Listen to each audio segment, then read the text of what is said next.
Savaitgalį mūsų kurorte organizuotos Augustavo kultūros dienos Druskininkuose.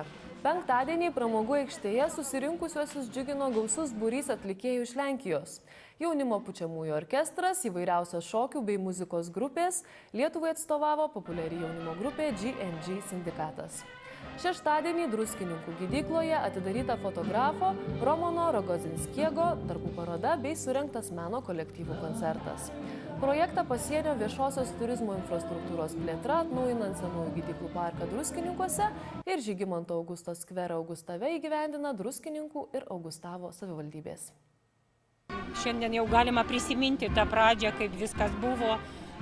Druskininkiečiai pamena, kad ir senais laikais druskininkai bendradarbiavo su Augustavo.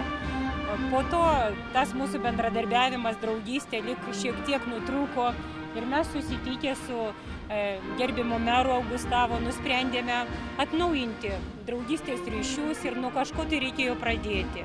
Ir nusprendėme pradėti nuo to, kas kiekvieno kurortui yra svarbiausia. Taip sakoma, kad parkai yra kurortų širdis, kurorto aura, dvasia. Ir tiesiog, kai susėdome kartu ir pamastėme, kad investicijos iš šalies, nes visada biudžetinių lėšų trūksta, labai padėtų pagerinti būklę parkų, kaip Druskininkuose, taip ir Augustave.